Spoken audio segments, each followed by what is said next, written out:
جھٹلانے اور جنت کے اندر ایک ایسی مخالفت کرنے جو اللہ رب العالمین کی طرف سے جس کا انجام یہ ہوا کہ انہیں جنت سے نکال دیا گیا۔ اس کام کے کرنے کے بعد اللہ رب العالمین نے اس بات کو اس کے اوپر فرض کر دیا کہ اب تجھ پر قیامت تک لعنت ہوگی، تجھ پر قیامت تک لعنت ہوگی، تجھے جنت سے دھتکار دیا گیا، تجھے جنت سے بھگا دیا گیا، تجھے رادیں درگاہ کر دیا گیا، اب تیرا حشر ہمیشہ ہمیشہ کے لیے جہنم ہونے والا ہے، تو بھی جہنمی ہوگا اور تیرے تمام ماننے والے، تیرے سارے پیروکار جہنمی ہوں گے۔ اللہ رب العالمین نے جب یہ بات کہی، یہ دھمکی دی شیطان کو، تو شیطان نے کہا کہ اللہ ٹھیک ہے لیکن میں بھی یہ وعدہ کرتا ہوں کہ تیرے بندوں کو میں ہر طرف سے گمراہ کروں گا، ان کے دائیں سے آؤں گا، ان کے بائیں سے آؤں گا، ان کے آگے سے آؤں گا، ان کے پیچھے سے آؤں گا، چاروں طرف سے تیرے بندوں کو گمراہ کروں گا، انہیں ورغلاؤں گا، انہیں ضلالت اور گمراہی کے گڈھے میں ڈالنے کی پوری کوشش کروں گا۔ اللہ اکبر۔ اللہ رب العالمین نے فرمایا کہ ٹھیک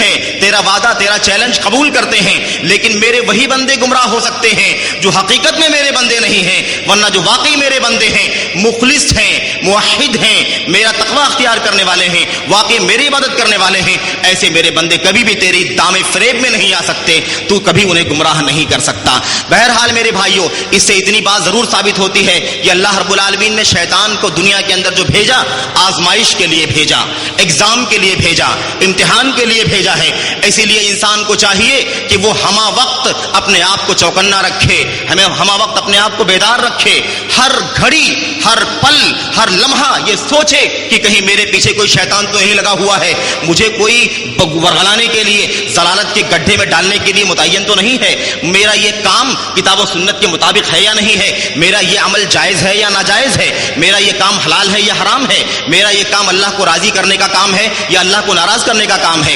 انسان کو چاہیے کہ ہر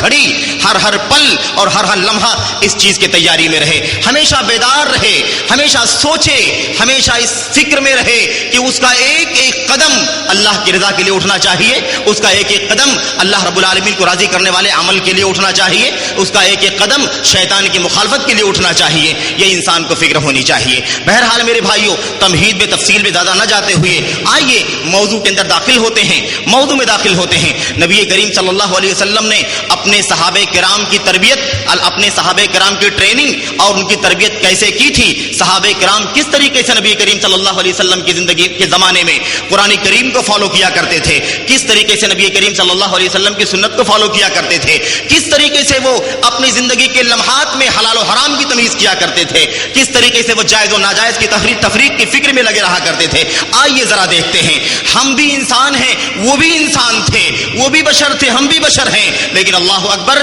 انہیں کتنی فکر تھی جنت کی اور انہیں کتنی فکر تھی جہنم سے آزاد ہونے کی، اور ہم بھی ایک انسان ہیں، انہی کی نسل کے ہیں، انہی کے اخلاق میں سے ہیں، انہی کے بعد آنے والے انہی کے امت کے افراد ہیں۔ اللہ اکبر، ذرا ہم اپنا بھی موازنہ کر کے دیکھیں گے اور ان کا بھی موازنہ کر کے دیکھیں گے، پھر انشاءاللہ تبارک و تعالی توبے کے تعلق سے اور استغفار کے تعلق سے انشاءاللہ تفصیلی گفتگو کی جائے گی۔ میرے بھائیوں، ایک چھوٹی سی حدیث میں پیش کرتا ہوں تمہید کے طور پر، آپ محسوس کریں کہ صحابہ کرام رضی اللہ تعالیٰ عنہم اجمعین کس طریقے سے انہیں آخرت کی فکر ہوا کرتی تھی، کس طریقے سے انہیں دنیا سے بے رغبتی رہا کرتی تھی، کس طریقے سے وہ سوچتے تھے کہ اپنی جنت سنوار لیں، اپنی دنیا کو بنا لیں، اپنی آخرت کو بنا لیں، کس طریقے سے وہ فکر مند رہا کرتے تھے کہ کیسے جہنم کی آگ سے بچیں گے، کیسے جہنم کی آگ سے بچیں گے۔ اللہ اکبر، نبی کریم صلی اللہ علیہ وسلم کے اس ایک عظیم الشان اور جلیل القدر صحابی کا واقعہ پیش کرتا ہوں میں۔